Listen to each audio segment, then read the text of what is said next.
Бүген Чирмешән муниципаль районында социаль яклау, халыкны эш белән тәэмин итү һәм социаль хезмәт күрсәтү өлкәсендә 102 хезмәткәр эшли. Шул исәптән социаль яклау бүлегендә 2 кеше, республика матди ярдәм үзәгенең 42нче бүлекчәсендә 2 кеше, халыкны эш белән тәэмин итү үзәгендә 7 кеше, Чирмешән картлар һәм инвалидлар йортында 37 кеше, Мәрхәмәтле йөрәк халыкка социаль хезмәт күрсәтү комплекслы үзәгендә 54 кеше. Шуларның 37-се социаль хезмәткәрләр. Монда эшләүче безнең хезмәткәрләребез барысы да киң күңелле, олы йөрәкле кешеләр. Безгә инде эшчеләр киләләр дә, шунда калалар. Менә без инде аларга бик рәхмәтле, без генә түгел, алар үзләре хезмәт күрсәтә торган өлкәннәр дә барысы да бик зур рәхмәт әйтәләр. Менә алар барлыгы безнең авыл җирлекләрендә 102 ялгыз калган, менә шундый мохтаҗ булган өлкән кешеләргә, инвалидларга хезмәт күрсәтәләр. Аннары мин үзем 2000 елдан бирле менә бу социаль яклау өлкәсендә эшлимен. Шул эшем картлар йорты белән бәйле булганлыкка күрә мин инде анда еш булам. Менә анда барган саен минем исем китеп кайта. Ник дисәгез, алар үзләренең туганнарын, үзләренең әти-әниләрен караган кебек аларга хезмәт итәләр, хезмәт күрсәтәләр. Аларның да бер кайчан да күзләрендә салкын караш, начар мөгалимә булган хезмәткәрне мин бер кайчан да күргәнем булмады. Социаль хезмәткәрләрнең күбесе күңел һәм йөрәк кушуы буенча сайланган һөнәрияләре.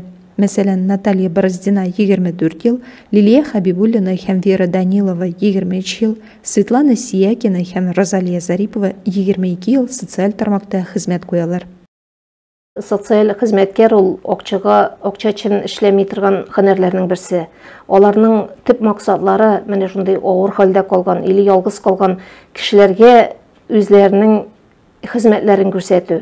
Хәзер бит инде үзебез беләбез, район олыгая, бала туучылар аз, шуңа күрә ничектер матди байлыкны беренче урынга куеп, рухи байлык икенче чиратта кала торган заманда яшибез. Шуңа күрә күбесенең балалары, әти-әниләре янында да тора алмый.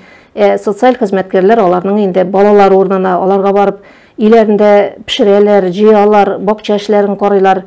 Менә шуңа күрә менә бу һөнәр бик кирәкле дип саныйм мин.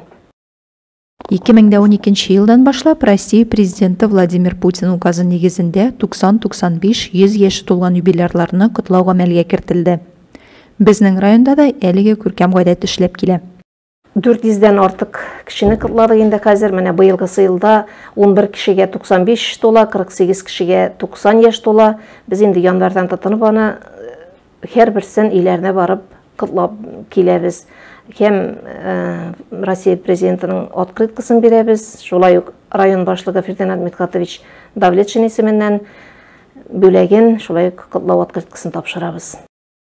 8 июнь көнне социаль хезмәткәрләр үзләренең һөнәри бәйрәмнәрен билгеләп үтәләр.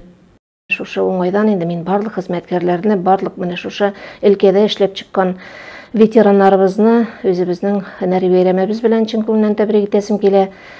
Аларның эшләгән игелекләре үзләренә меңләтә кайтсын.